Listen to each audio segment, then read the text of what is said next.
ജനനായകൻ ഇനി എന്ന് ഇത് വളരെ നിർണായകമായൊരു ചോദ്യമാണ്. കഴിഞ്ഞ ദിവസം കോടതിയിൽ കണ്ടത് അതീവ നാടകീയമായ സംഭവങ്ങളാണ് എന്നത് പറയാതിരിക്കാൻ സാധിക്കില്ല.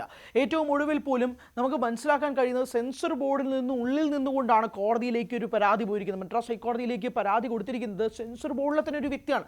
അദ്ദേഹം പറയുന്നത് സൈന്യത്തിൻ്റെ അടയാളങ്ങൾ ഈ സിനിമയിൽ ഉപയോഗിച്ചിട്ടുണ്ട്, അതുമായി ബന്ധപ്പെട്ടുള്ള സംസാരങ്ങൾ ഹയർ ഒഫീഷ്യൽസുമായി നടത്തിയതിനു ശേഷം മാത്രമേ ഈ സിനിമയുടെ റിലീസ് പോലും നടത്താൻ പാടുള്ളൂ എന്നുള്ളതാണ് അദ്ദേഹം കോടതിയിൽ കൊടുത്തിരിക്കുന്ന ഹർജി. ഇതിന് മറുഹർജിയായിട്ട് പ്രൊഡക്ഷൻ കമ്പനി കോടതിയിലേക്ക് നീങ്ങുമ്പോൾ പോലും അവർ പറയുന്നത് ഈ സിനിമയുടെ റിലീസ് തീയതി ഞങ്ങൾ 9-ാം തീയതി പ്രഖ്യാപിച്ചതാണ്, അതുമായി ബന്ധപ്പെട്ടുള്ള എല്ലാ തരത്തിലുമുള്ള മാർക്കറ്റിംഗ് നടത്തിയതാണ്, അതുകൊണ്ട് റിലീസ് തീയതി മാറ്റരുത് എന്ന് പറയുകയും സാഹചര്യം. കോടതി 9-ാം തീയതി രാവിലെ വിധി പറയുകയുള്ളൂ എന്ന് പറയുന്നു. 9-ാം തീയതി രാവിലെ വിധി പറയുള്ളൂ എന്ന് പറയുമ്പോൾ സ്വാഭാവികമായിട്ടും ഈ സിനിമയുടെ ആദ്യ പ്രദർശനം ആരംഭിക്കുന്നത് രാവിലെ 6 മണിക്കാണ്. കോടതിയുടെ വിധി വരണമെങ്കിൽ 11 മണിയെങ്കിലും ആകും കുറഞ്ഞത്. അപ്പോൾ 6 മണിക്കുള്ള ഷോ സ്വാഭാവികമായും ക്യാൻസൽ ചെയ്യേണ്ടി വരും. അല്ലെങ്കിൽ പ്രൊഡക്ഷൻ കമ്പനിക്ക് ചെയ്യാൻ കഴിഞ്ഞിരുന്നൊരു കാര്യം, വിധി വന്നതിന് പിന്നാലെ അത് അനുകൂലമാണെങ്കിൽ അന്ന് തന്നെ റിലീസ് ചെയ്ത് മാറ്റിനി ഷോസ് തൊട്ട് തുടങ്ങാമെന്നുള്ളതാണ്. പക്ഷേ ഇതൊരു വിജയ് സിനിമ ആയതുകൊണ്ട് തന്നെ ഫാൻ ഷോകൾക്ക് എടുത്തിരിക്കുന്ന ടിക്കറ്റിനേക്കാൾ ഉപരി ആരാധകർക്ക് വേണ്ടി എടുത്തു വെച്ചിരിക്കുന്ന സിനിമയാണ്. അതുകൊണ്ട് ആരാധകരെ സംതൃപ്തിപ്പെടുത്തുക എന്നുള്ളത് പ്രൊഡക്ഷൻ കമ്പനിക്ക് അത്രയധികം നിർബന്ധ ബുദ്ധിയുള്ളൊരു കാര്യം കൂടിയാണ്. അതുകൊണ്ട് ഉച്ചയ്ക്ക് തൊട്ട് അവർക്ക് സിനിമ ആരംഭിക്കുക എന്നുള്ളത് അവർക്ക് ചിന്തിക്കാൻ പോലും കഴിയാത്തത് കൊണ്ട് അവർ അത്രയും വലിയൊരു കടുത്ത നിലപാടെടുത്തു. രാത്രി 10:42 അവർ അവരുടെ ഇൻസ്റ്റഗ്രാം സോഷ്യൽ മീഡിയ ഹാൻഡിലുകളിൽ ഒരു പോസ്റ്റ് ഇട്ടു. ഞങ്ങളുടെ കൈകളിൽ നിന്നും കാര്യങ്ങൾ അപ്പുറത്തേക്ക് പോയി, ഞങ്ങളുടെ കൈകളിൽ നിൽക്കുന്നതല്ല ഇപ്പോൾ നടക്കുന്ന സംഭവങ്ങൾ, അതുകൊണ്ട് വളരെ വേദനയോടെ ഞങ്ങൾ ഇക്കാര്യം അറിയിക്കുന്നു, ഞങ്ങൾ റിലീസ് തീയതി മാറ്റുന്നു, ഔദ്യോഗികമായി ഒരു പുതിയ തീയതി ഞങ്ങൾ പിന്നീട് അറിയിക്കും എന്നുള്ളതാണ് ഒരു പ്രൊഡക്ഷൻ കമ്പനി പറയുന്നത്. 500 കോടി രൂപ മുതൽ മുടക്കി എടുത്തു വെച്ചിരിക്കുന്ന സിനിമ, അതിന് പിന്നാലെ ഓഡിയോ ലോഞ്ചുകളിൽ ഉൾപ്പെടെ മുടക്കിയിരിക്കുന്ന ബഡ്ജറ്റ്. ചെറിയ സിനിമയല്ല ജനനായകൻ, വിജയുടെ അവസാനത്തെ സിനിമ. 2026 തമിഴ്നാട് രാഷ്ട്രീയം ഇളകിമറിയാൻ പോകുന്ന ഇലക്ഷൻസ് വരുന്നതിന് മുമ്പ് അവരിലേക്ക് എത്തപ്പെടേണ്ട സിനിമയായിട്ട് ജനനായകൻ മാറുന്നു. പക്ഷേ കാര്യങ്ങൾ ഇനി എങ്ങനെയാണ്? ജനനായകൻ ഇനി എന്ന് റിലീസിനെത്തും? സ്വാഭാവികമായിട്ടും കോടതി വിധി അനുസരിച്ചായിരിക്കും മുന്നോട്ടുള്ള കാര്യങ്ങൾ. കോടതി നാളെ രാവിലെ എന്ത് പറയുന്നു, ഏവരും ഉറ്റുനോക്കുന്ന ഏറ്റവും പ്രധാനപ്പെട്ട കാര്യമായിട്ട് തന്നെ അത് മാറുകയും ചെയ്യുകയാണ്. ഒരുപക്ഷെ ഒരു വിജയ് സിനിമയാവുമ്പോൾ തന്നെ വിജയ് പറഞ്ഞതുപോലെ തന്നെ എൻ്റെ സിനിമയാണ്, അവസാന നിമിഷം വരെ പ്രശ്നങ്ങൾ ഉണ്ടാകും എന്നുള്ളത് വിജയ്ക്ക് പോലും അറിയാമായിരുന്നു. പക്ഷേ ഒരുപക്ഷെ KVN പ്രൊഡക്ഷൻസോ ദളപതി വിജയോ ചിന്തിക്കുന്നതിന് ഒരു പടി മുകളിലേക്ക് കാര്യങ്ങൾ ഇത്രയധികം വേഴ്സായി മാറും, ഇത്രയധികം പ്രശ്നങ്ങളായിട്ട് തീരുമെന്ന് അവർ പോലും കരുതി കാണില്ല. അങ്ങനെയാണ് അതീവ നാടകീയമായ നീക്കങ്ങൾ സംഭവിക്കുന്നത്. കഴിഞ്ഞ മാസം പകുതിയോടുകൂടി സെൻസറിലേക്ക് കോപ്പി അയച്ചിട്ടും ഇത്രയധികം ഡിലേ ആയി തള്ളി നീക്കി അവസാന നിമിഷമാണിത് കോടതിയിലേക്ക് പരാതിയായി എത്തുന്നത്. കോടതി തന്നെ പരാതിക്കാരനോട് ചോദിച്ചു, എന്തുകൊണ്ട് ഇത് വൈകി? കഴിഞ്ഞ മാസം നിങ്ങൾക്ക് കിട്ടിയ കോപ്പിയല്ലേ ഇത്? അപ്പോൾ ഇല്ലാതിരുന്ന പരാതി എന്തുകൊണ്ട് ഇപ്പോൾ വന്നു എന്ന് ചോദ്യം ചോദിച്ചപ്പോൾ പറഞ്ഞ മറുപടി, ഞങ്ങൾക്കതിന് അധികാരമുണ്ട്, ഞങ്ങൾക്ക് പരാതിയുമായിട്ട് മുന്നോട്ട് വരാൻ റിലീസിന് മുന്നേ ഉള്ള ഏത് സമയത്തും അധികാരമുണ്ട് എന്നുള്ളതാണ്. ഇവിടെയാണ് ഇതൊരു സിനിമാ പോര് മാത്രമല്ല, ഇതൊരു രാഷ്ട്രീയ യുദ്ധമായിട്ടും കൂടി കണക്കാക്കപ്പെടുകയും ചെയ്യുന്നത്. എന്തുകൊണ്ട് ഇത് രാഷ്ട്രീയ യുദ്ധം സിനിമയിലേക്ക് കലരുന്നു എന്ന് കൂടി പറഞ്ഞു തരാം. ജനനായകൻ്റെ ട്രെയിലറിനകത്ത് കൃത്യമായി വിജയുടെ രാഷ്ട്രീയം പറഞ്ഞിട്ടുണ്ട്. അത് ഒളിച്ചൊന്നുമല്ല കടത്തിയിരിക്കുന്നത്, പരസ്യമായിട്ട് തന്നെ ട്രെയിലറിൽ പ്രത്യക്ഷമായി തന്നെ അത് കൊടുത്തു വെച്ചിട്ടുണ്ട്. ആദ്യത്തത് തളപതി വെട്രിക്കൊണ്ടൻ എന്നാണ് വിജയുടെ ഇതിനകത്തുള്ള പേര്. തളപതി വെട്രിക്കൊണ്ടൻ, ചുരുക്കിയാൽ TVK. അതാണ് ഇതിനകത്തുള്ള ആദ്യത്തെ പോയിന്റ്.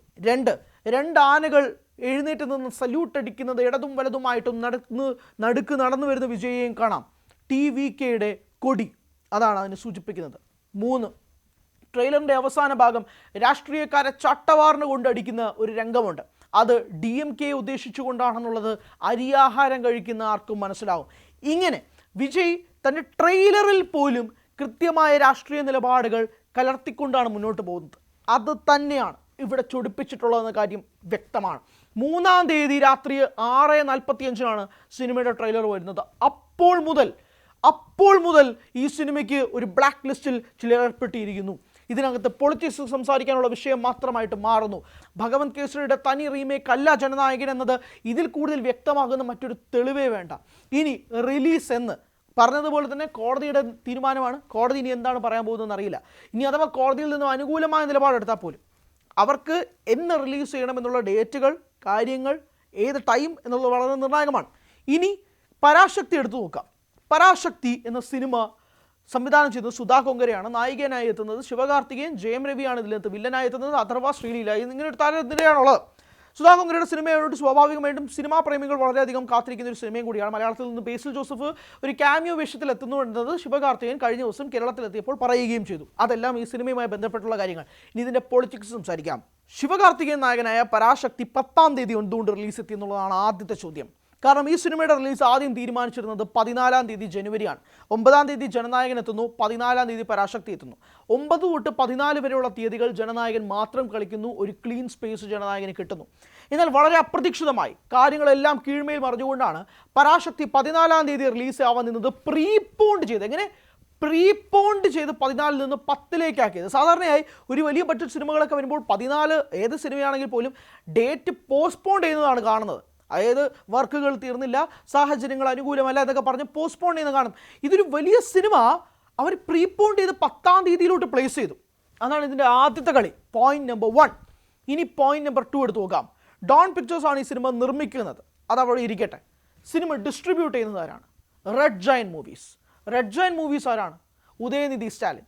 ഉദയനിധി സ്റ്റാലിൻ ആരാണ്? തമിഴ്നാട്ടിലെ ഡെപ്യൂട്ടി CM. ഡെപ്യൂട്ടി CM ഏത് പാർട്ടിയിലാണ്? DMK. TVK ആരുടെയാണ്? വിജയ്. ഓപ്പോസിഷൻ ആരാ? DMK. അതായത് TVKയുടെ ഓപ്പോസിഷൻ നിൽക്കുന്ന DMKയുടെ deputy chief minister of Tamil Nadu mister Udhayanidhi Stalin ആണ് ഈ സിനിമ ഡിസ്ട്രിബ്യൂട്ട് ചെയ്യുന്നത്.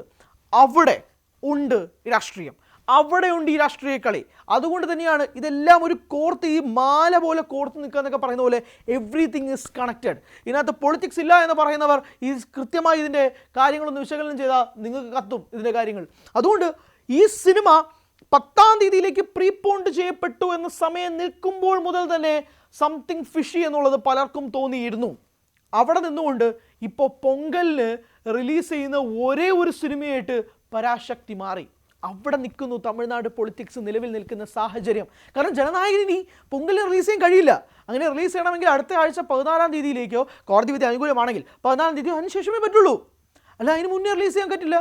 കാരണം അപ്പം ഈ ക്ലാഷേ മാറി 10-ാം തീയതി ഇത് മാത്രമായി, ഏത് പരാശക്തി മാത്രമായി.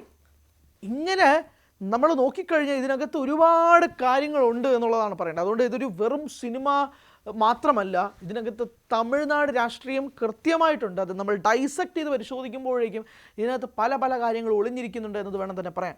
ആ രീതിയിലേക്ക് വളരെയധികം നാടകീയമായിട്ട് തന്നെയാണ് കാര്യങ്ങൾ മുന്നോട്ട് പോകുന്നത്.